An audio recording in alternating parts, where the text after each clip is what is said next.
Perkenalkan, nama saya Madaldea Saputri, NPM 23411182, kelas manajemen 23D. Di sini saya akan membahas materi tentang manajemen risiko likuiditas. Pendahuluan dari manajemen risiko likuiditas. Dalam dunia keuangan yang dinamis, likuiditas memegang peranan krusial bagi hidup dan kesehatan suatu entitas, baik itu bank, perusahaan, maupun lembaga keuangan.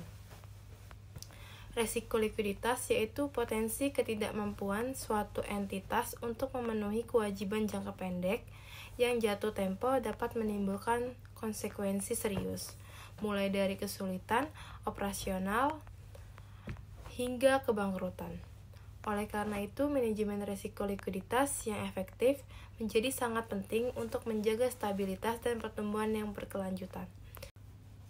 Risiko likuiditas dapat didefinisikan sebagai risiko bahwa suatu entitas tidak memiliki dana yang cukup atau tidak dapat dengan cepat mengubah aset menjadi kas dengan biaya yang wajar untuk memenuhi kewajiban keuangannya saat jatuh tempo secara gratis sebesar.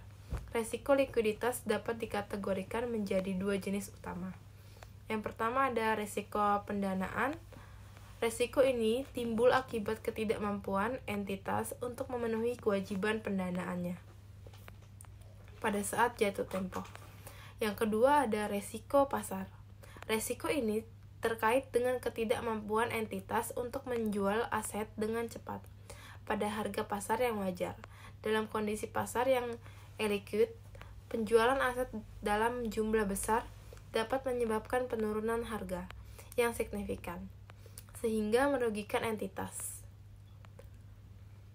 Pentingnya manajemen risiko likuiditas. Manajemen risiko likuiditas yang efektif memiliki beberapa tujuan dan manfaat penting. Yang pertama ada menjamin kelangsungan operasional, memastikan entitas memiliki cukup kas atau aset likuid untuk memenuhi kewajiban sehari-hari seperti pembayaran kepada pemasok, gaji karyawan, dan kewajiban keuangan lainnya.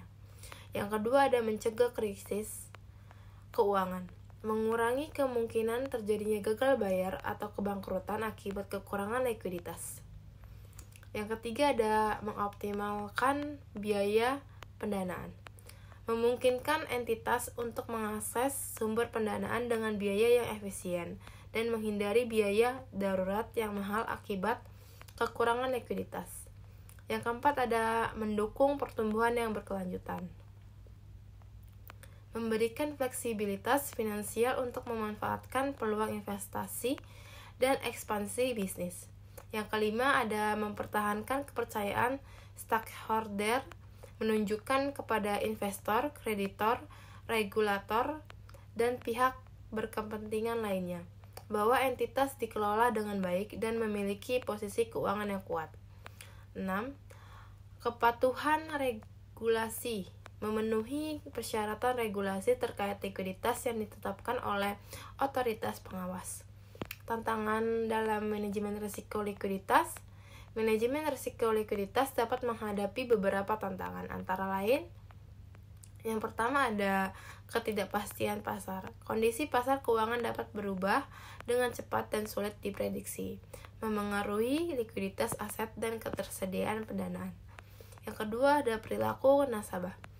Perubahan perilaku nasabah seperti penarikan dana yang tidak terduga dapat mempengaruhi likuiditas.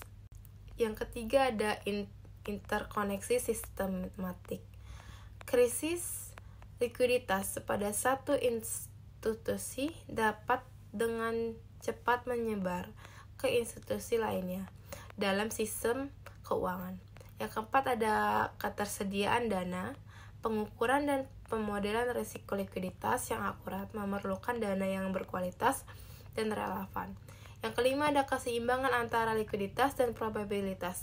Mempertahankan tingkat likuiditas yang tinggi dapat mengurangi potensi keuntungannya, karena aset likuid umumnya memberikan imbal hasil yang lebih rendah. Kesimpulannya, manajemen risiko likuiditas merupakan aspek fundamental dalam pengelolaan keuangan yang sehat dan berkelanjutan. dengan mengidentifikasi, mengukur, mengendalikan, dan memantau risiko likuiditas secara efektif. Entitas dapat meminimalkan potensi kerugian, menjaga kelangsungan operasional, dan membangun kepercayaan dari para pemangku kepentingan. Itu saja materi yang saya sampaikan, semoga bermanfaat. Terima kasih.